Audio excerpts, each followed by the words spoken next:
भारत माता की जय। पिछले वीडियो के माध्यम से हम लोग ये पढ़े थे कि भारत में या भारत की राजनीति में गांधी जी का आगमन कैसे हुआ। 1915 ईस्वी से 1948 ईस्वी को गांधी युग कहा जाता है। आगमन कैसे हुआ गांधी जी का भारत की राजनीति में, हम लोग वो देखें और समझें। उससे पहले वीडियो में हम लोग यह पढ़े थे कि भारत में राष्ट्रवाद के उदय के कारण क्या थे। चलिए आज के वीडियो से हम लोग यह जानेंगे कि असहयोग आंदोलन क्या था, महात्मा गांधी जी के द्वारा चलाया गया। ठीक है, तो बात कुछ ऐसी है कि जब 1917 ईस्वी में रूस की क्रांति होती है तो उस क्रांति से सबक सीखकर अंग्रेज़ों ने भारतीय क्रांतिकारियों की गतिविधि और प्रतिक्रिया का दमन करने के लिए कुछ कानून बनाने का प्रयास किया और सोचा कि कुछ कानून बनाते हैं जिससे हम भारत के क्रांतिकारियों की आवाज़ को दबा सकें। तो उन्होंने न्यायाधीश से सिडनी रॉलेट की अध्यक्षता में लॉर्ड चेम्सफोर्ड ने जो है एक कानून बनाने का अनुरोध किया और राजद्रोह समिति का गठन किया और इस समिति के माध्यम से वे लोग जो है कानून बनाना चाहें। तो समय आता है मार्च 1919 में, तो गवर्नर जनरल लॉर्ड चेम्सफोर्ड और न्यायाधीश सिडनी रॉलेट की अध्यक्षता में मार्च 1919 में एक रॉलेट कानून बनता है, जो कि न्यायाधीश के नाम पर ही था। रॉलेट उनका नाम था, सिडनी रॉलेट। तो 1919 में रॉलेट कानून बनता है। इस कानून को क्रांतिकारी एवं अराजकता अधिनियम भी कहा जाता है।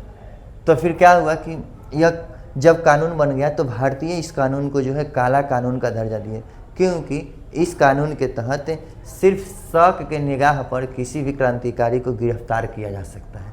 कोई सबूत नहीं, कोई साक्ष्य नहीं, सिर्फ शक के आगाह पर क्रांतिकारी को गिरफ्तार किया जा सकता है। तो लोगों ने इसे काला कानून का नाम देकर विरोध किया। विशेषकर पंजाब में इसका कुछ ज़्यादा ही विरोध हुआ। महात्मा गांधी ने भी इसका विरोध किया और सत्याग्रह के माध्यम से इसका विरोध करना चाहा, जिसमें कोई हिंसा नहीं हो, अहिंसा के माध्यम से विरोध करने का प्रयास किया और सत्याग्रह लीग की स्थापना भी कर दिए कि हम सत्याग्रह लीग के माध्यम से इस कानून का विरोध करेंगे। पंजाब में स्थिति कुछ और ही थी। 9 अप्रैल 1919 को पंजाब में इस कानून के विरोध में बड़ा प्रदर्शन हुआ। 10 अप्रैल को बहुत बड़ी हड़ताल हो गई, जिसके कारण जो है लोग सरकार के विरोध में नारा लगाने लगे उस हड़ताल में, जिससे अंग्रेज अधिकारी क्षुब्ध होकर क्रांतिकारियों पर कोड़े मारने लगे, उन्हें पीटने लगे और गोलियां चलाने लगे। कुछ क्रांतिकारी तो उस दिन भी शहीद हो गए थे। फिर 11 अप्रैल को sir Michael general O'Dwyer को पंजाब का उप गवर्नर बनाकर भेजा जाता है कि अशांत पंजाब की स्थिति को सुधारा जाए।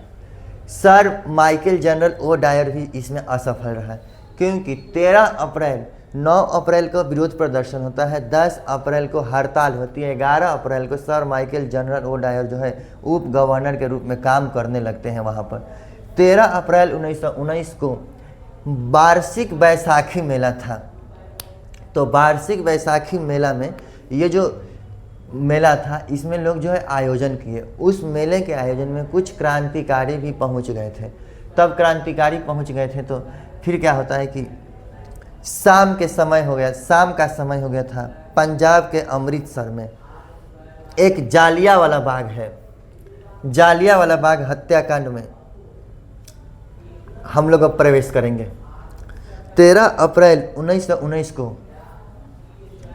पंजाब के अमृतसर के जालियांवाला बाग में लोग इकट्ठा होते हैं। नाम से तो लगता है कि यह कोई बाग होगा, लेकिन यह कोई बाग नहीं था। यह एक खुला जो है क्षेत्र था, जिसके बीच में एक कुआं था और कुछ पेड़ थे और आवागमन के लिए सिर्फ एक रास्ता था। लोग जो है आयोजन कर रहे थे तो किसी ने सूचना दे दी ब्रिगेडियर जनरल डायर को। तो ब्रिगेडियर जनरल डायर को लगा कि वे लोग सरकार के खिलाफ षड्यंत्र कर रहे हैं, सरकार के खिलाफ प्रदर्शन कर रहे हैं, लेकिन मेले के अवसर पर जुटे लोगों को गलत समझ लिया ब्रिगेडियर जनरल डायर ने। वह अपने सैनिक के साथ आए और बख्तरबंद गाड़ियों के साथ आए और जालियांवाला बाग में जिस रास्ता से जाया जाता है तो सैनिक को खड़ा कराकर उस रास्ता को बंद कर दिया गया और लगभग 10 मिनट के अंदर निहत्थे लोगों पर 1600 राउंड गोलियां चलाई गई, जिसमें सैकड़ों लोग दबकर कुचलकर कुएं में गिरकर मारे गए। अब इससे पंजाब की स्थिति और बिगड़ गई। इस खबर का प्रकाशन न हो इसके ऊपर भी प्रतिबंध लगा दिया गया कि कोई प्रेस वाले इस खबर का प्रकाशन न कर सके और पंजाब में आने और जाने वाले रास्ते पर प्रतिबंध लगा दिया गया कि पंजाब से कोई जा नहीं सकता है, कोई आ नहीं सकता है। जब महात्मा गांधी इस बात को सुने तो वो खुद जो है इसको समझने के लिए, इस स्थिति को देखने के लिए अमृतसर में जाना चाहे, लेकिन उन्हें हरियाणा के पलवल स्टेशन पर ही गिरफ्तार कर लिया जाता है, जिससे महात्मा गांधी को जो है अब गिरफ्तार करने के बाद मुकदमा में फंसा दिया जाता है। पहले भी वो लोग रॉलेट एक्ट कानून बनाकर शक के आधार पर लोगों को गिरफ्तार बनाने का आधार प्राप्त कर लिए हैं। अब बात आती है कि भाई ये ब्रिगेडियर जनरल डायर जो 10 मिनट में 1600 चक्र गोली चला दिया, 1600 राउंड गोली चला दिया, क्या वो सही किया? तो इसके जांच के लिए अंग्रेज अधिकारियों ने एक हंटर समिति का गठन किया। हंटर समिति ने भी इसकी आलोचना की और कुछ अधिकारी तो इसकी प्रशंसा भी किए। फिर बात आती है कि वो गलत तो था ही, निहत्थे लोगों पर गोली चलाई थी उसने। इससे महात्मा गांधी क्षुब्ध हो गए और 1920 ईस्वी में जो है क्या करते हैं कि अपने खिताब कैसर हिंद को त्याग देते हैं और गुरुदेव रविंद्रनाथ ठाकुर भी अपने सर के खिताब यानी सर की उपाधि को त्याग देते हैं।